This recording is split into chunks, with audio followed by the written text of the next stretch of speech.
So the other molecule is called NMN, NMN, not to be confused with M&Ms. Don't mix those up.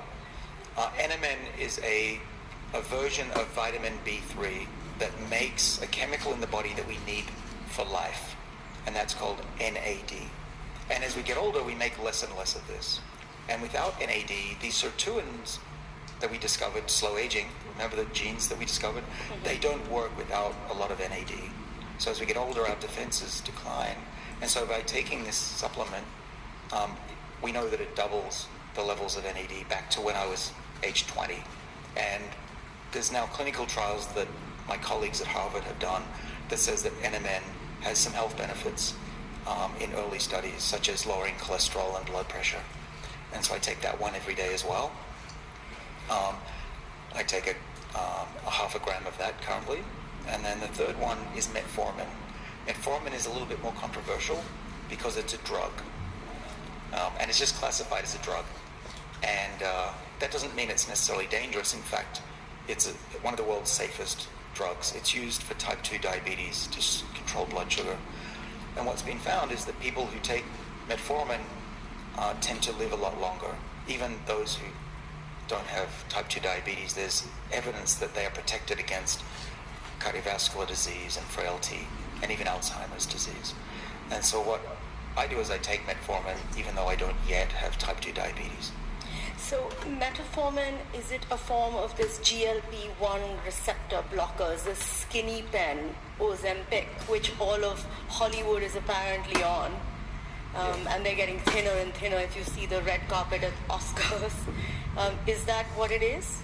A form of that? Well, no, it's actually very different. Metformin will activate your body's energy production and boost mitochondria, which are the little energy packs in your cells. So that's a healthy way to do it. I won't say the brand name, but yeah, these GLP-1 agonists are causing your body to become more insulin sensitive and take up the sugar from your blood and burn fat. And people who take this drug, they do lose weight. So the drug is designed to treat type 2 diabetes, and it's actually a blockbuster, very effective drug. One of my colleagues over in New York, Nir Barzilai, says that in his practice, he essentially now thinks of type 2 diabetes as a curable disease, only in the last few years because of these new drugs. But people who don't have obesity or diabetes are taking it, or they might have obesity, but they certainly don't have type 2 diabetes and they lose weight. The one negative side effect that everyone should be aware of is that people can lose too much fat in the wrong place, including in the face, where you don't want to lose it, especially if you're older. And you can tell if somebody's taking this medicine because they start to look It's called the brand name face, right? I'm not taking the brand name either, but that's what it's called. Yeah, it is. So you have to be very careful. I would say it's much better to eat less often and exercise, and you'll get much bigger health benefits than taking that drug. Let's talk a little bit about exercise. What kind of exercise are you recommending? Like a lot of interval training, running, strength, yoga? Yeah, well, yoga is very important. Are you just saying that because Serena is sitting opposite us? Or? Yeah, I'm in everywhere. Below the stage. With more of a practice and knowledge about yoga and nutrition and mind and body, and I missed the biology and chemicals. But together we do recommend, very important, I think, here, you have to be very careful. I would say it's much better to eat less often and exercise, and you'll get much bigger health benefits than taking that drug. Let's talk a little bit about exercise. What kind of exercise are you recommending? Like a lot of interval training, running, strength, yoga? Yeah, well, yoga is very important, I think, here. Are you just saying that because Serena is sitting opposite us? Or? Yeah, Serena's down there, below the stage here. So Serena is the equivalent of me with more of a practice and knowledge about yoga and nutrition and mind and body, and I missed the biology and chemicals. But together we do recommend a lot of stretching and yoga, meditation to reduce stress, though I'm not good at it. And I'm also not good at exercise. I'm often on planes Serena and I have been traveling for 2 months now, so we don't get a lot of exercise in. That said, I used to, and what I used to do was to exercise 3 times a week and lose my breath. You want to be able to be moving so fast that you cannot carry out a conversation easily. That's when you know you're becoming hypoxic, low in oxygen. And this low oxygen, we think, is a very good stimulator of this stress on the body, and your body responds in a positive way to build muscle, get better blood flow, and also your tissues will put out chemicals that slow aging. So really, if you can just lose your breath for 10 minutes, 3 times a week, that can give remarkable health benefits, lowering the rates of disease by 30%. So a little bit goes a long way. Can we get a mic to Serena?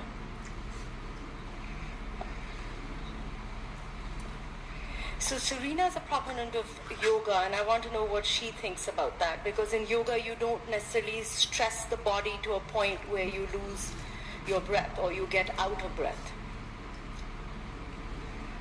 That's true. There's different types of yoga, of course, especially in the U.S.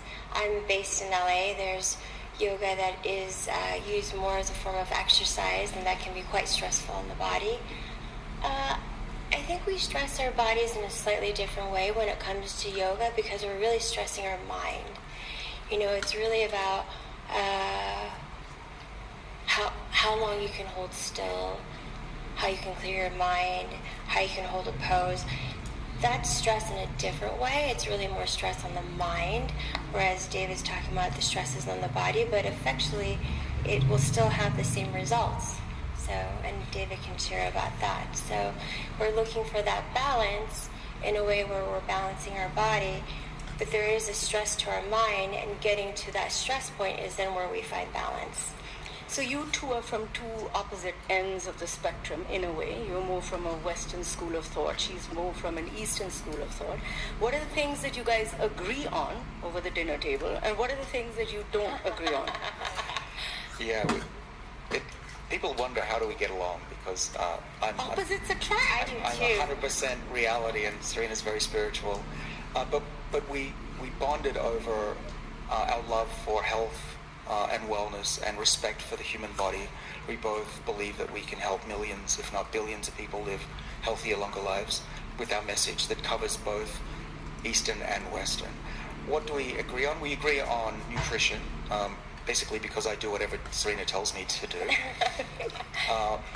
But what we disagree on are things like how important is the spiritual side of life. I struggle trying to believe in things that I have no evidence for, and Serena has a lot of faith, and she's always right, so I think she's onto something. We tend not to disagree on a lot of things. I think our interpretation of how it's working is different. I will say, oh, well, it's this molecule, and she said, no, it's that the body has different energies, and it's working this way, and according to Ayurvedic practices, this is how it's working. It really is, it's a wonderful combination, the two of us, because we learn from each other, and often we end up with an explanation for phenomena that includes both old and new science.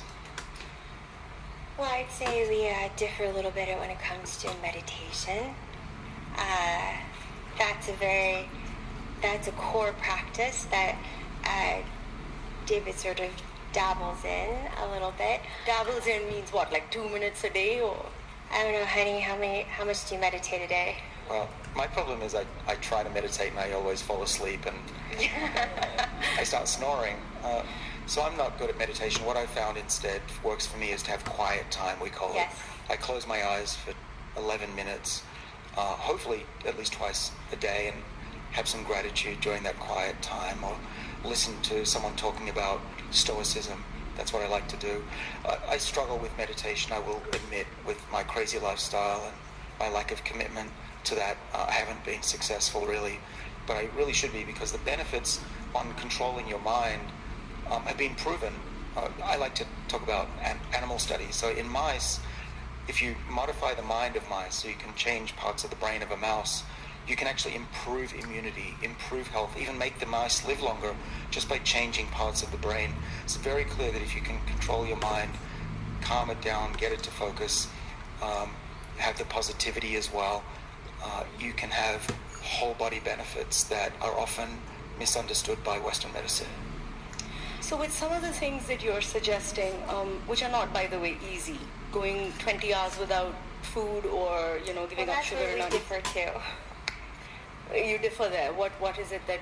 Well, I'm more about eating within a window, which David shared that we talk about eating windows. So you're, which may mean more than one meal a day. So you can fast for 12 hours, or 14 or 16 or 18, or David can go to 20. But it's really about making sure you get the nutrients that you need for your body during that window of time that you do eat, in my belief, more than trying to cram everything into one meal. So we differ just slightly on that as well. So we have, there's a lot of pressure to look good. And nobody else has that pressure more than people who are in a public space. So we have few actors here who are coming in from a hit OTT show called The Class. You can see all the very brightly dressed, fashionable people right here up in front. I'd like to ask them, how tough is the pressure on you guys to look good? And what are the extreme things you've done?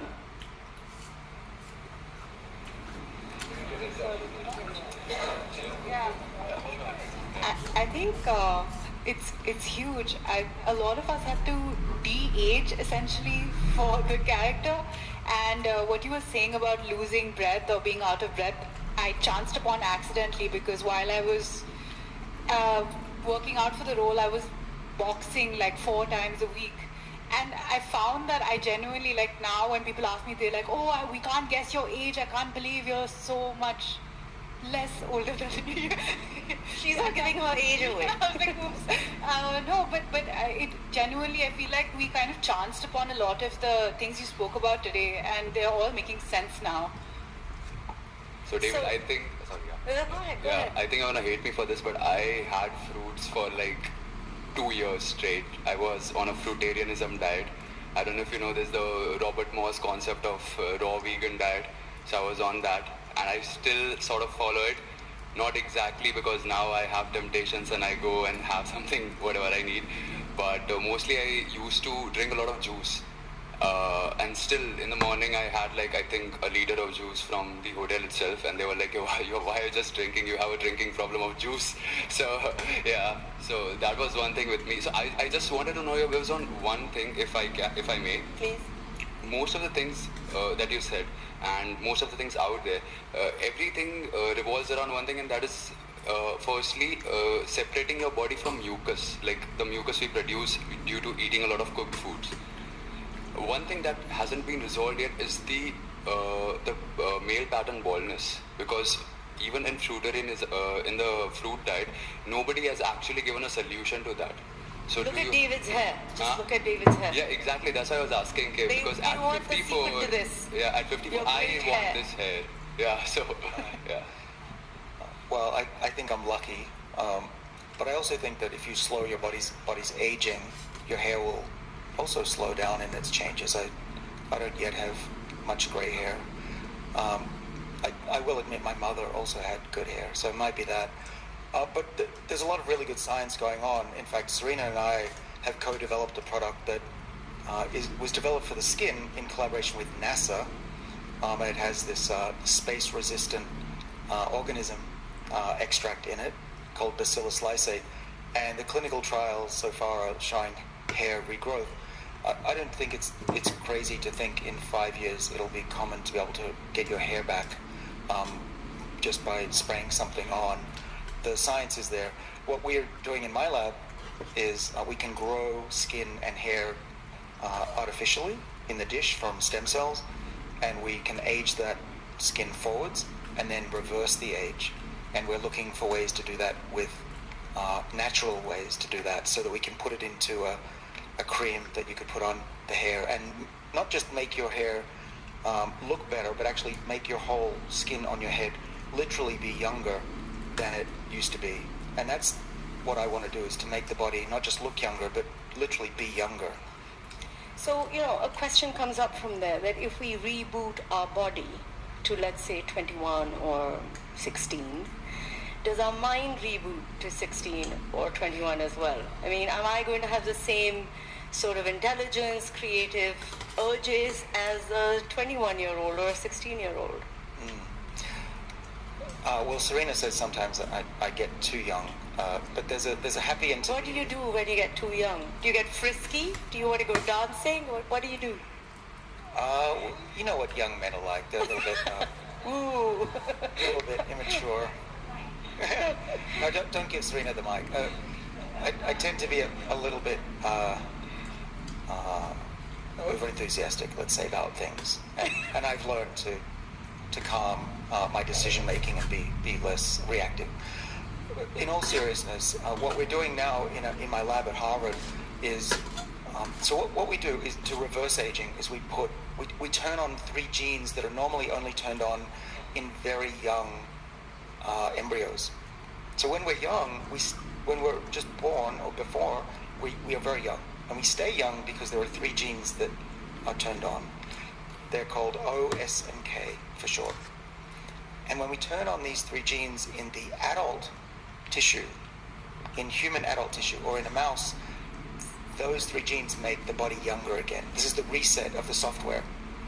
And we can do that not just with the eyes and cure blindness, which we did a couple of years ago. We recently published in January that we could rejuvenate a whole mouse and see aspects of aging reversed. And so that's where we're going, is to truly do a full age reset.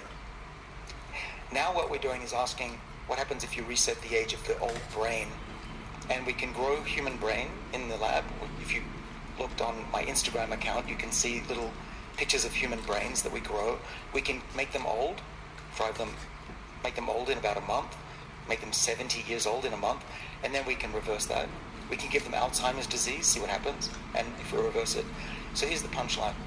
If we reverse the age of an old mouse's brain to make it much younger by 70%, it gets its ability to learn back again. And we're now just testing if it also remembers lost memories. We don't know the answer, but we hope to find out soon. So we may have a situation where teenagers are world leaders and running the whole economy and every space. I don't know what kind of decisions they would make then. I mean, teenagers are great. But I don't know whether we want them to be running the world.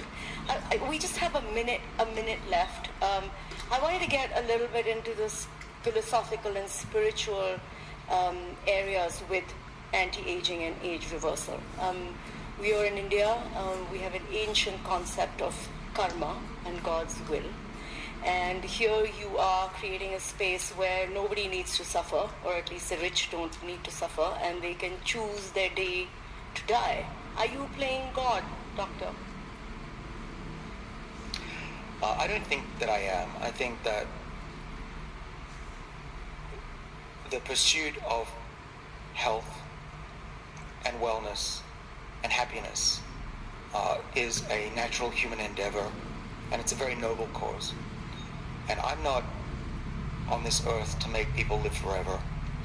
I believe my mission, and with Serena, our mission is to increase the advances, extend the advances that we made last century with medicine, but to make it even more effective, so that with one treatment, we don't just treat cancer, we can treat all the other diseases that affect us by making us younger and fitter. I don't believe that's playing God any more than developing treatments for cancer and heart disease and dementia is playing God. And I think as humans, we've always wanted to live better. We've wanted to modify our environment, modify our bodies to be happier and healthier. What part of this room is natural? I don't think, even this I think is artificial. So we as humans, we adapt, we change our environment, and this is the next step in human evolution. And I think it's the right step, because we all have a right to decide how healthy we are. We can't choose when we were born, but I hope that one day we'll have a choice when we die. What age would you like to, well, it's a strange question to ask, but what age would you like to die? I think the answer would be not tomorrow, and that will always be the case. If you're healthy and happy and have friends, you'll never want to die. I know this as a human a trait, and so really the answer is as long as possible. But I'd be happy with another 40 years to do more good work. So that would be like 100. 100, I hope more. What's happening, we talk about AI at this symposium, the rate of change in this field is going up dramatically, and so the advances that we can make now with the assistance of AI is dramatic, and in our lifetimes we are truly going to see the ability for our doctors to give us medicines that reverse our age, and we can do that multiple times, and so it's an extremely exciting time to be alive and stay alive. Thank you so much, Doctor. So in conclusion, I think basically we need to trick our body into thinking we're almost dying so that we can live longer. And all those people who give me trouble for causing them stress, hey, I'm helping you live longer. And I hope that after this chat about skipping meals, obviously I'm giving stress to a lot of people here. You can hear the claps, right? After this chat, I hope that you're going to make different choices at lunch, maybe even skip lunch. The doctor's going to be available at lunch. He's definitely not eating any lunch, so you can bomb him with some of your questions. I'm sure some of you have those. And thank you very much, Doctor, for being here and helping us through this process. And here's to all of you choosing your own day to die. Thank you. Thank you.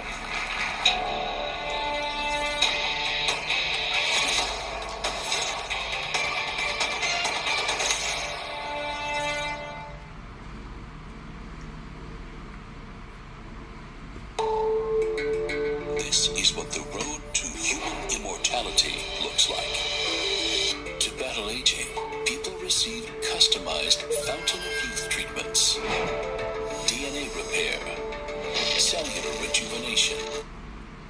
Of a pediatric newborn human heart. This is a totally mainstream idea. While some remains, If you want to do them, you will make time. it's good advice. It was good advice.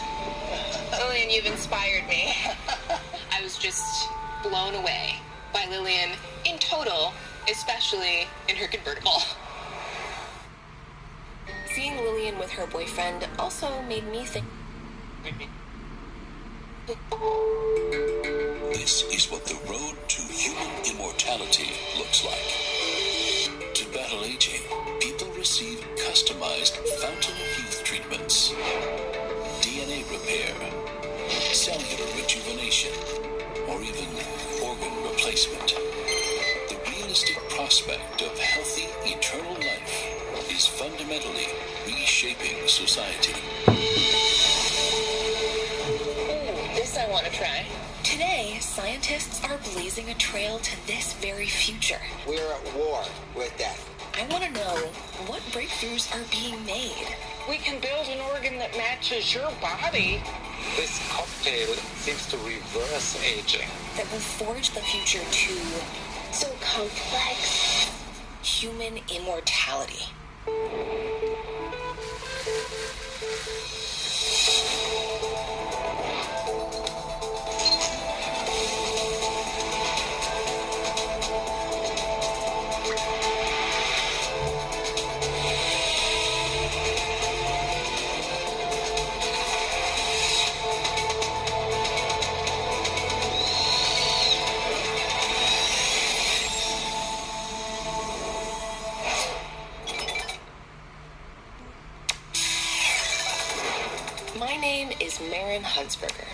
I'm a microbiologist, and I'm fascinated by how the future inspires the progress of science and technology.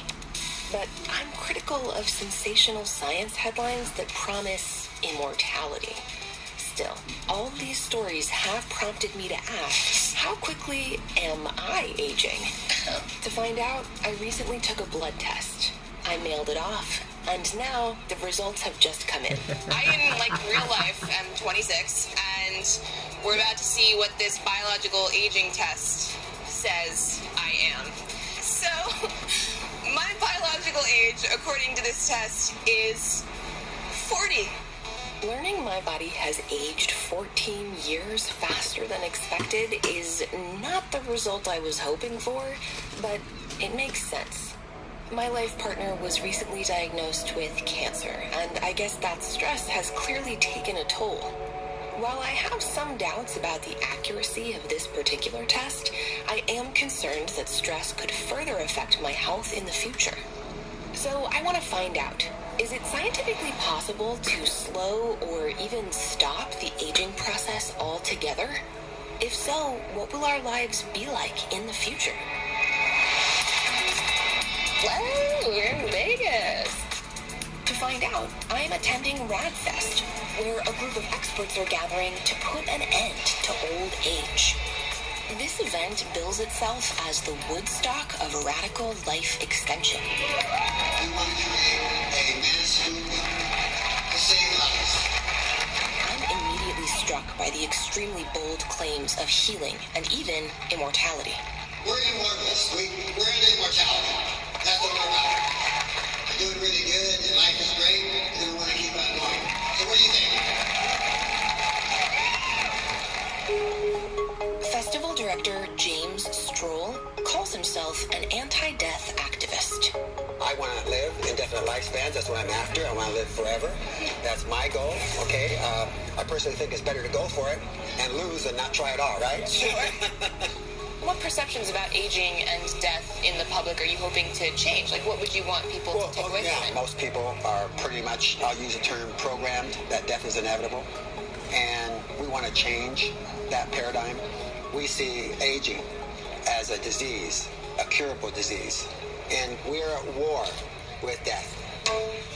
The idea that aging might be cured like a disease is relatively new. But this yearning for eternal youth goes back thousands of years. Cleopatra supposedly bathed in sour donkey's milk to make her skin appear more youthful. And since then, people have tried using everything from raw meat to guinea pig testicles and even menstrual blood to combat the aging process. Blood appears to be a recurring theme in this quest for immortality. Some ultra-wealthy patients are trying a controversial new therapy. They're receiving transfusions of blood products taken from teenagers in the hopes of rewinding their biological clocks.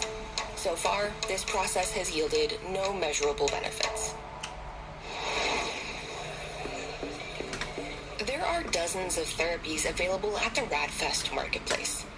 I'm wondering, are there claims based on sound science? Oh, this I want to try.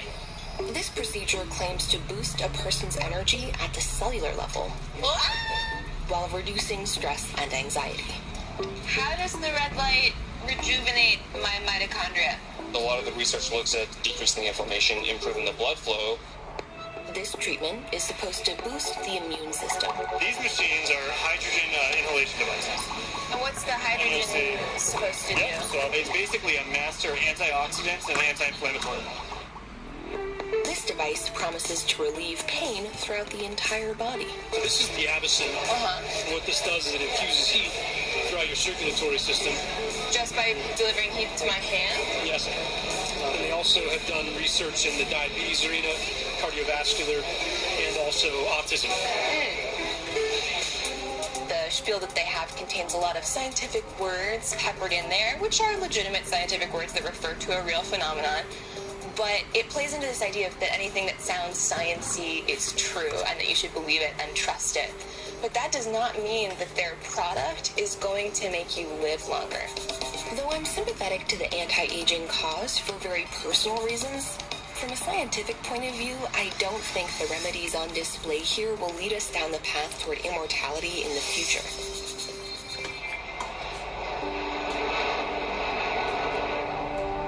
To find a more realistic path, I'm at the Massachusetts Institute of Technology to meet a pioneer in longevity research, Dr. Leonard Garente.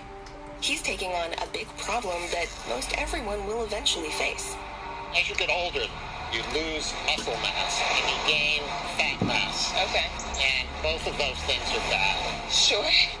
Lenny is a firm believer in the power of exercise to keep our bodies healthier for longer. By impacting aging, you can not only improve health, but help mitigate diseases. cutting-edge lab, his team identified the first longevity gene. And this breakthrough opened the door to the possibility that we might one day control the aging process in living organisms. I think the best case scenario is attempting really to maintain what we call health span. If people live healthier lives for as long as possible and really compress morbidity to a very short period at the end of life. That's my goal. Instead of slowly declining in our 60s, plagued by things like heart disease, dementia, and cancer, Lenny thinks we could live until 90, and then make a fast and relatively peaceful decline into death.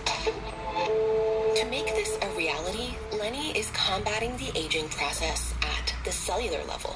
So I'd love to walk through the molecular, cellular basis of aging and what's happening in our cells as we age. Okay. Yeah. Let me draw a cell. Okay. So there's the cell.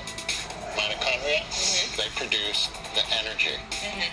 This will be the nucleus here. Okay. Chromosomes, the DNA.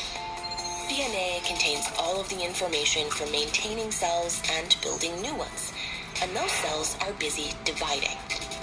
But here's the problem for achieving immortality. Cells have a kind of internal time limit. After about 50 replications, they can't divide anymore. This roadblock is known as the Hayflick limit. On top of that, as a person's cells divide, they also accumulate damage and release toxic waste byproducts. As these toxins build up over time, the affected cells gradually lose their ability to function. This is the aging process at the cellular level. That's the important thing about living critters is we do have things break down, but we also have the ability to repair damage. Sure. In principle, the goal would be to boost the ability to repair the damage. To capitalize on this process of regeneration, Lenny and his team targeted a gene in live roundworms called SIR2. SIR2 genes create proteins called sirtuins. These sirtuins coordinate the cell's response to stress, including repairing DNA damage, which can slow the aging process. Oh my god. They're alive. They should be moving. Oh yeah, they're moving around. They look like little threads. So we first looked at the roundworm. This is my last meal for my last time.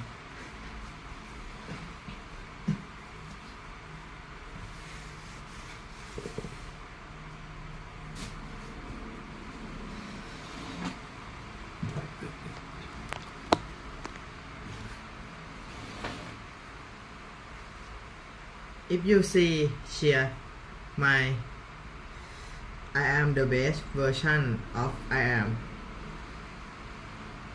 Maybe I can send this video for the future, for thoughts, for talk with myself. I am the best version of I am here. I do the best for myself. And I want you share my future of my version to be the best dear version than I am today. Today I wake up at 4:30 a.m. and then I go to toilet and then I go to exercise at 5:30 a.m. and finish at maybe 7 a.m. in the morning and then go to cooking my healthiest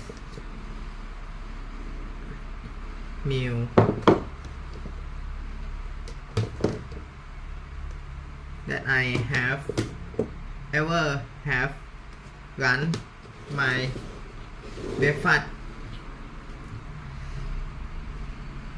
Wow, it's very amazing life that I have, and I want you to know my version of myself in the future. That today is very amazing and possible. I do the best thing and the best way for ourselves, and I hope you myself in the future we will